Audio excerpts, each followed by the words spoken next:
This story was written by David Feuling.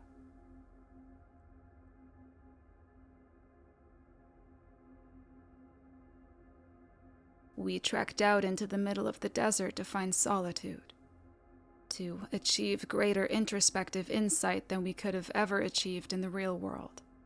As Jeff put it, was our goal. When there's no wind and no sound besides your own breathing, you can really meditate on what you are, he said. When there's nothing besides hot, uniform sand in all directions, and no life besides the occasional lonely scorpion tumbling over the dunes, you can see yourself more clearly than anyone has ever seen you. That's what he promised. So, Jeff, Jane, Stephen, and I hiked out into the middle of this stretch of sand to find ourselves. Or, at least, that was the plan. It was noon on the third day of our trip when Jane began to suffer from stomach pains. By 1 p.m, Jeff began to complain of thirst and to guzzle water. It took the strength of both Stephen and me to seize his canteen away from him. His voracious drinking threatened to leave us all stranded with nothing left. He was so wild and heedlessly frantic with thirst that we ended up needing to bind his hands and feet with rope to keep him still.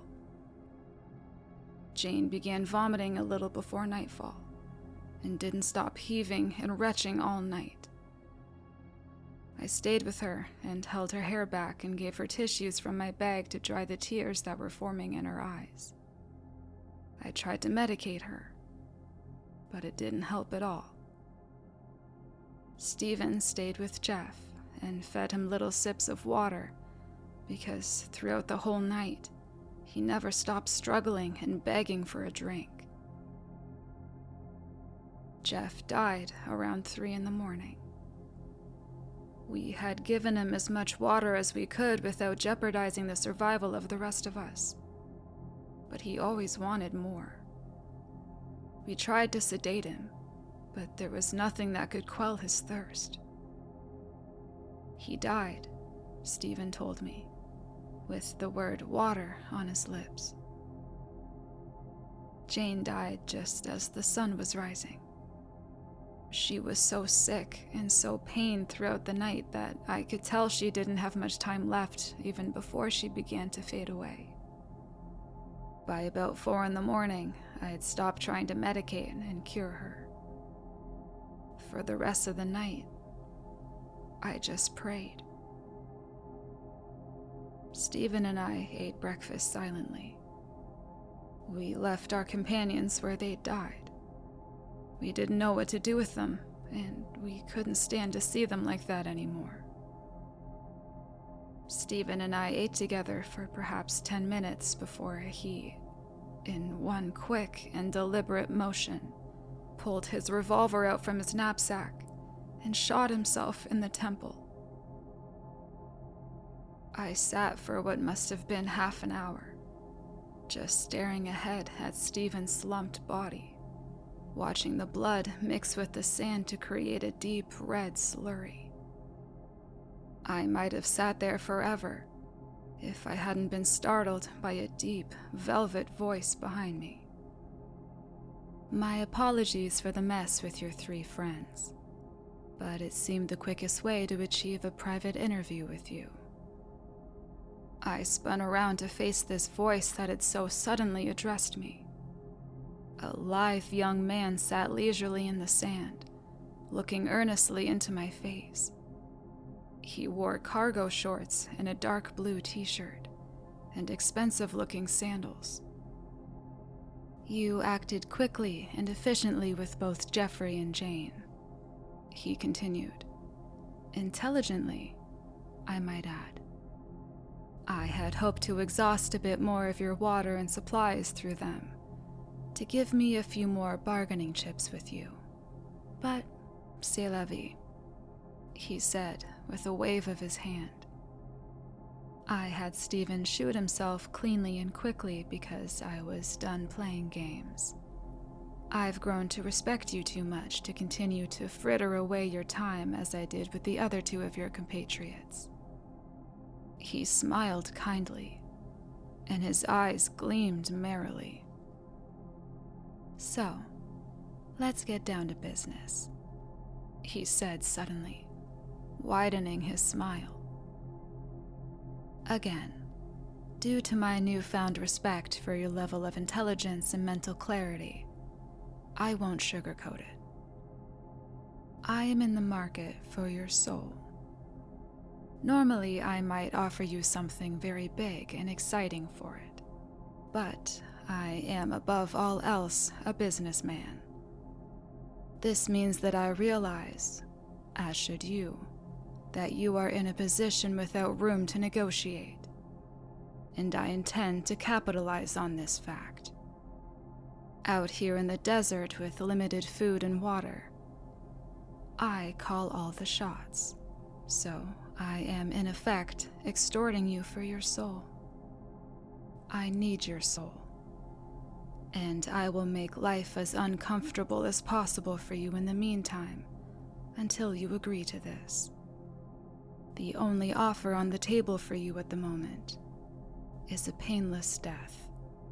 This is all I can and will offer you, but I can assure you that this offer will look increasingly attractive the longer you take to accept it." He sat back in the sand and looked up while letting his eyes flutter shut. After letting his face bask in the sun for a few seconds, he looked back at me. The small, sweet smile never left his lips. "What do you say? Are we going to have to go through the whole song and dance of your suffering? Or can I trust you to be mature enough not to haggle with me?" he asked, and his smile became condescending. "You're the devil?" I demanded, with something of a choked laugh. "You're tempting me like you tempted Christ in the desert?" No, he exclaimed. "My dear sir, you're kidding yourself if you think you are important enough to pique the interest of Satan himself. I'm an errand boy. I do little jobs here and there to make my quota of monthly souls. I noticed you and your friends out here all alone, and decided to make a quick job of it. It's tough to corrupt multiple souls at once. You'll have to take my word for that. So I singled you out, admittedly quite at random. And now, here we sit, and still, I wait for your answer." "I won't make any deal with you. Was all I could say before I was rendered mute by a searing pain that snaked through my gut and ran up the sides of my esophagus. My teeth felt like they were going to explode, to shatter in my mouth. I felt thirstier than I had ever felt in my life. I reached for my canteen with panicked hands and worked frantically to unscrew the cap. The young man rose and sauntered over, plucking it from my weak, shaking grasp. He unscrewed the cap and poured the water all over his face and head, using the last of it to slick back his hair. "Now look here," he whispered harshly as he bent over my convulsing form in the sand, letting a few drops of water fall from his greasy hair onto my body. "If you don't start being reasonable, I'm going to have scorpions tripping the light fantastic inside your skull. I'm going to have maggots setting up shop in your genitals."